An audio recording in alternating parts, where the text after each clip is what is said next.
Hello.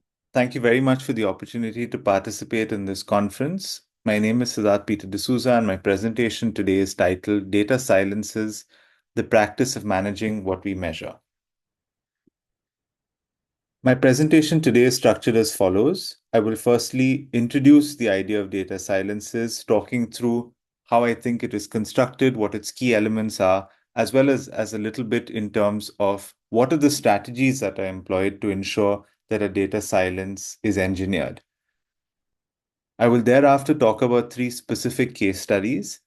One which looks at rule of law indices, the second which speaks about the migrant crisis during COVID-19 in India, and the third is in relation to the ongoing genocide in Palestine.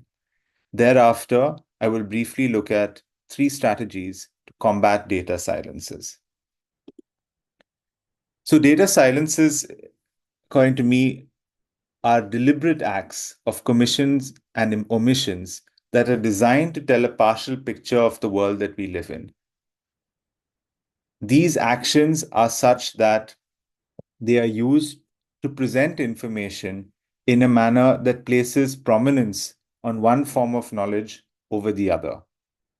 They are instruments that are not only used to have a particular knowledge effect, but they also have a governance effect because they privilege the ways in which particular decisions are made more often than not to support those who are in power. There are three strategies that I'd like to put forward which explain this notion of data silences. The first strategy is that data silences are created and engineered by commissioning certain constructions of worlds. They, they construct what information is important and necessary, and in doing so, create a reactivity around that information. The second aspect of a data silence is that of omitting experiences of worlds, and in doing so, limiting the possibility of bringing in valid concerns from a variety of other sources that would otherwise make situations more complex and more challenging. And the third strategy of a data silence is delegitimizing the experiences of people by questioning the very nature of how they created such data, and as a consequence, reducing the gravity of certain experiences, particularly when they emerge from contexts uh, and places that do not have the same power, whether it is in terms of media discourses, whether it's in terms of political resources and economic resources. To explain this concept a little bit further, I would like to take the following case studies. The first case study of a data silence is from rule of law indices. Rule of law indices are used to explain what the rule of law is. From these examples, you can see the World Justice Project speaks of the rule of law in terms of constraints of government power, the absence of corruption, open government, fundamental rights, order and security, questions of regulatory enforcement, civil, criminal, and informal justice. The UN rule of law indices, on the other hand, has a very specific focus on criminal law, the aspect of criminal justice institutions, police, prisons, and the judiciary are central to this imagination of the UN Rule of Law Index. The World Bank governance indicators has a sub-dimension on the rule of law, which looks at questions of enforcement on whether there is obeyance of the law and how sort of the question of violence is being regulated. What you will see in each of these framings is that the rule of law has a particular construction, narrow in its way, but one that is meant to enhance the possibility to be able to compare, to be able to tell us a narrative about which places have the rule of law and which places do not have the rule of law. This work is also from work that I've done in a book called Designing Indicators for a Plural Legal World, where I want to ask the question of what indicators do is they enable us to provide insights whether a place may have the rule of law, whether it is fragile, as opposed to whether there's a thriving judiciary, whether there's a thriving police and prison system in the sense that they are fair and just. But what these indicators do is they reduce complexity because in their efforts to make things comparable, they tell us what we must understand the rule of law to be. But as you have seen from the examples that I just shared briefly in the first slide before, is that the rule of law as they're conceptualized in these three indicators are very much one which, with a state imagination, with an institutional imagination. They tell us rule of law from the perspective of institutions.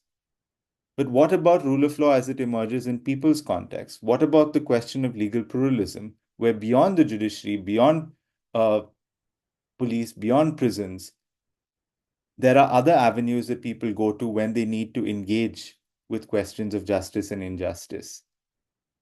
So, what we see here is a deliberate construction of the rule of law that aims to take out the messiness of how the law emerges in action. And in doing so, what I would like to argue is we have the emergence of a data silence, where in an attempt to create an indicator that can introduce comparison and can introduce rankings, we are removing aspects that may be more complex and that may make the possibility for comparison more difficult. The second example of a data silence is the argument that when there is no data, there is in fact no problem at all. So when the government of India in 2020 introduced a lockdown, it precipitated a large-scale exodus of workers from cities to villages. In fact, data showed that over 10 million people had been displaced. However, when this question came up in the Indian Parliament, the government said it had no data on migrant deaths. This also became a question because there was also a discussion on whether compensation was provided. So it appeared that the government did not collect this information. However, a civil society organization and a group of researchers found that there were over 900 deaths just until July of 2020. And they not only had collected this information, but they had also categorized it based on starvation, lack of medical care, exhaustion, police brutality, among other factors. What this example told us is that there was an attempt, it appears, that when there is no documentation of a particular instance, and in this case, the very grave instance of migrant deaths, the government used it as a way to manage this as a problem. They said if there is no data, it is not possible to be able to then take the next steps. So, in refusing to collect or give information, it then was able to skirt the issue in terms of what was its responsibility in order to respond to the huge number of casualties that had resulted as a consequence of its decision. So in this case, we have a data silence where the lack of information, the lack of collecting data results in the lack of the possibility to take action, which makes it clear that there is a necessity to be able to document, which one would not have been able to gather if not from the efforts from civil society organizations at the time.